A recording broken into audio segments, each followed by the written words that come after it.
What's up and welcome back. I'm Sean Stark from ActorMovieGuy.com, and it's still spooky season. Yeah, I left the lights on for this. It's a new movie. It's on Hulu. It's called Hold Your Breath. And it has audio description, so we're going to talk about it. This film stars Sarah Paulson, Annalie Ashford, Evan Masbachra, and for my blind audience, I do have a black baseball cap on backwards, black sunglasses. I'm wearing Pinky in the Brain because tonight we're going to take over the world. On my shirt, anyway. So what is Hold Your Breath, and is it scary? Why'd I leave the lights on for this one when I've been turning on? Well,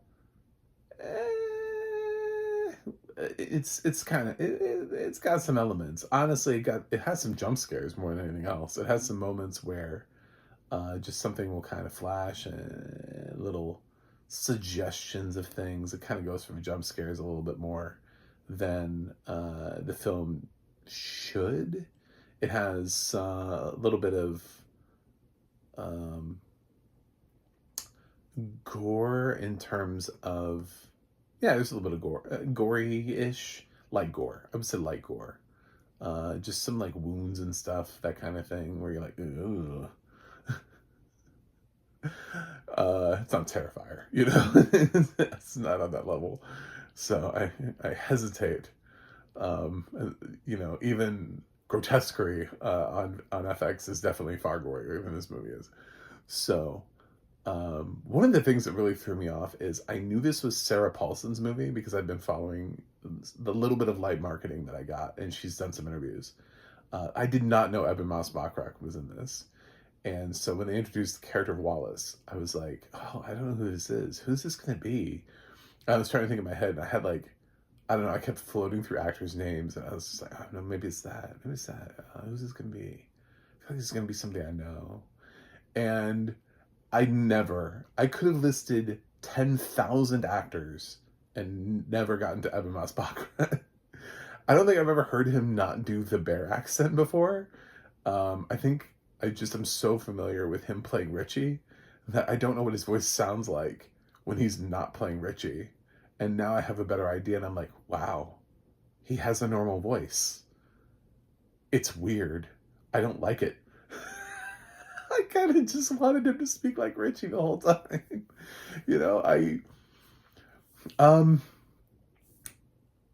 Some actors, they just sound the same all the time, like that is their voice. You're like, oh, well, maybe they have a New York accent and they're doing it for the film, right? And then you find out, oh, no, that is their New York accent, or the whatever. Or no matter what film or role they're in, they just have kind of this recognizable voice that always sticks with them that they can't really get rid of. I kind of thought that was Evan Masbachra. I just thought he was just perfect for the bear. He's not. He's clearly doing an accent, because here he doesn't sound anything like the bear, anything like Richie. And it threw me off completely knowing that afterwards. I was like, what is life? What is life, sir? It's like, I remember hearing for the first time, I was a big Walking Dead fan, and I remember hearing Lauren Cohen speak for the first time and finding out she was Australian, and it blew my mind. I was like, what? I knew Andrew Lincoln was British because I saw Love Actually before Walking Dead, so I knew where he was from. So that didn't blow my mind. I was actually pretty impressed. I was like, man, your accent is on point. But I didn't know where Lauren Cohen came from. And then I heard her Australian accent. I was like, oh my God. My mind can't process. So yeah, it's a great job. I don't even know what he sounds like anymore. Maybe this isn't even maybe Richie is his real voice and he could just do other accents. This is like the whole front of my review, because this is all I can think about right now is Evan Masbachra's accent. What is this film? It's set in the Dust Bowl of the 1930s. This is supposedly, the real Dust Bowl, right? This is Oklahoma. This is historical. It feels kind of supernatural. It almost kind of felt like it could have been post-apocalyptic at first, because it felt kind of, it reminded me a little bit of like Arcadian, which is Nicolas Cage's film from earlier this year, where it's sort of like we we revert, sort of like after the apocalypse, we kind of go back to farming and living in things and no electricity, and you know what I'm saying? Like it kind of went back to that a little bit. Um, so I was thinking maybe this was some sort of weird world in which we lived in, where the dust storms bring these creatures, and it's a little bit different than that. And Sarah Paulson has these visions and stuff, which are basically jump scares, because they kind of happen, and they're just all of a sudden you're like, oh shit. And I love that they didn't all have audio description, so you just get these weird sounds that are just like a flash of. You're like, what? What was that? Hello? Hello, audio description team. What was that one? Like, some of it was kind of described, but not, I would say, not in great detail. I mean, it's maybe we don't really fully see what's happening, but at a certain point, they just kind of like didn't describe some of them. They were just like, well, that was I don't know, sounds. I don't know. Okay, well, thank you. So she's got 2 kids that she's taking care of, and her husband is somewhere else. This is the stuff we know. There are other families. There's like a sheriff in the area. There's things that happen, and there aren't constantly dust storms, but they really need it to rain, like really bad. They have a cow. Cow's not producing milk anymore because has dried up. And there's a family that got caught in the Dust Bowl storm. Esther, played by Annaleigh Ashford, and her kids. And we see sort of the parallel of how that family has to work through their stuff while Sarah Paulson's family is working through their stuff, and Sarah Paulson is sort of losing her mind. And then this Wallace dude shows up, and he's like, well, I came into town, blah, blah, blah. And he's got like a backstory. He claims he's like a preacher who lays hands and heals people. And we see results when he's able to help one of the daughters who has like a nosebleed. And then it's like, well, maybe he does. And of course, he's like, well, I can get the cow to produce milk. And shortly after he shows up, it rains. So, I mean, like, there's a lot of things. But is everything as it really seems? Is he really who he says he is? All those kind of things. So the film kind of takes a twist and sends you. But the film also sets up Sarah Paulson as potentially being an unreliable narrator, which I think is a strong choice. So lots of paranoia, and plus just the interactions with these dust storms. You're like, is something in the fucking dust? You know, you're just like, so there are a lot of things coming at you from very different angles. So it's an interesting movie that has a lot of ideas, and the fact that it was actually set historically in the 1930s and not post-apocalyptic interests me, because it's like, oh, well, this is a historical horror movie. Those are always fun. So, yeah. Sarah Paulson, a couple of years ago, I had her sort of on my list. I gave her like an honorable mention for Best Supporting Actress for Run, which was a Hulu release. And I thought she was excellent in that.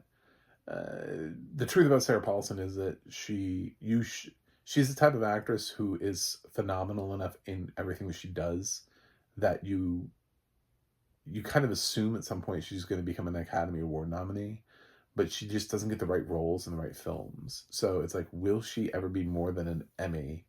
Will she ever get into the Academy? You know what I'm saying? Like, I feel like the answer should be yes.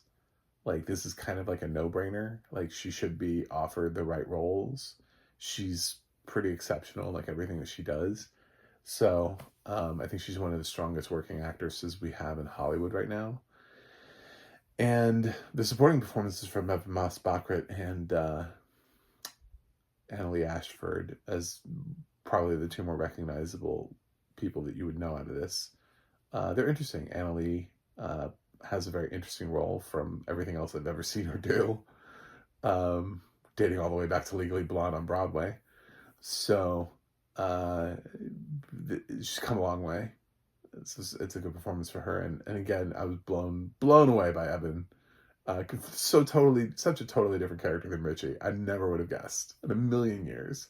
So now I'm like, well, this dude's got range. And it's so funny because the first season of The Bear, I hated him. I was like, this guy's obnoxious. I hate this character. I hate this actor. Get him off my screen. And then they started to give his character more depth in the second season, and he's grown so much in the second and third seasons of The Bear. And now I'm seeing him in like this, and I'm like, my God, this dude has way more range than I ever gave him credit for. Um, so yeah, I think he does nice work here. The two daughters, I don't mean to like demean child actors. They're fine. Nobody's gonna remember them. This is not like the future Dakota Fanning or anything like that here. They're fine. They could have been anybody. It's really hard to stand in the shadow of Sarah Paulson sometimes, because she's TV's Meryl Streep. That's the best thing I can say, is that she's the one actress that it feels weird that she hasn't fully leapt onto film and into the actual like cinematic world, because it feels like she's done everything she needs to do TV wise, and then her movies keep getting released straight to streaming, so it just doesn't help. It's like, why are you not in theaters? Like, how can we change this for you? Um, so yeah, she makes the film better than it is. The film is okay. I think, again, considering when I got to the end, I was like, well, I think the jump scares were unnecessary. Considering everything that we saw and where the film ends up and the path that we take. I mean, I know that they're trying to set up like paranoia and what's out there, and they're throwing a lot of ideas at you, but I don't know that it fully forms. It's not that it's not a bad film. I wouldn't tell you to not watch it, but I think what keeps it from being great is a little bit of it's trying too much misdirection instead of focusing really on the unsettling nature of the situation in general. They have a lot of things here that they don't realize that already work in their favor, like being separated from the husband, and what kind of situation that creates, and then also the questions lingering of, well, in this time period when you're separated from your husband and you can't just like text him, you know, what kind of barriers does that throw up? And then you have these amazing dust storms, which cause things like the train to stop running. And even without like the horror element of all of it, it's there's a certain just grounded truth in the isolation of the film that works. And you can bring paranoia out in that when you're kind of out in the middle of nowhere and the dust, and you're like, where's the breadwinner for my family? Where's my man? In the 1930s, she definitely needed the dude to be around at this time period. All she has is a cow that isn't producing milk, so, and she has to watch after two children. So, I think that's one of the reasons why there's some relief, even though she's a badass with a shotgun when she needs to be. There's some relief that Evan Moss Baccarat, at least when he presents himself initially as being, that the fact that he might be potentially useful, the fact that it's like, well, I do need somebody here, and if you could fix the cow, that would be amazing. Like, I mean, there's certain things she takes at face value, and she's like, yeah, I do need these things. So, yeah, I don't know. I think the film had enough working for it. It just didn't, it kind of ends up trying to go for everything and be like, where are we coming from? Where's the angle? What's happening? You know? And I think this would have worked really well as just a thriller, just a really unsettling isolationist thriller. So, yeah, I hope one day Sarah Paulson gets an Oscar nomination. The audio description here, like I said, it's okay. There were a couple times where it kind of disappointed me, and I felt like I would have liked audio description on that, you know, on that thing, on that something. But there are other times where it lands like 100%, you know, where what it describes felt really important and necessary. And then other times where maybe there will be like a jump scare-ish type of thing, and then it just ignores it. And I was just like, oh, okay.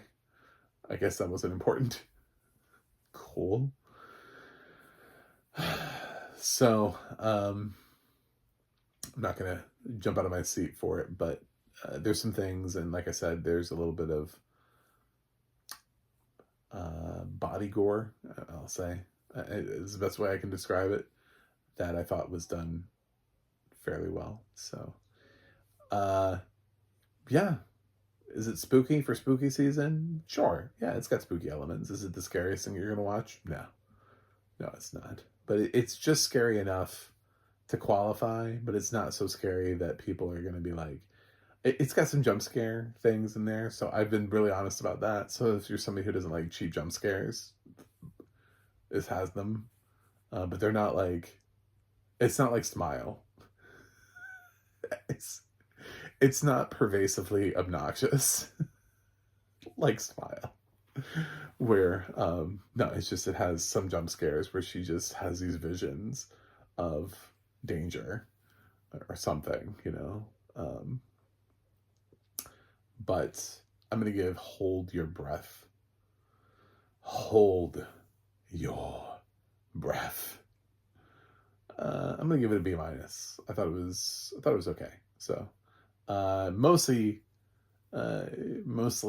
raised by the performances. Again, I'm consistently blown away by Sarah Paulson. I don't think I've ever not liked a performance of hers. And then I was blown away by the fact that this was Heben Mausbacher. I was like, what? I remember literally going into IMDb afterwards. I was like, no, fuck you. No, that's not him. No way. Just like arguing with IMDb. Be like, you put the wrong name there. Put a different name. So yeah, it's very interesting life choices, but check it out if you want. It's on Hulu. Anyway, thanks for watching. Thanks for subscribing, and I'll see you guys on the other side. Boo.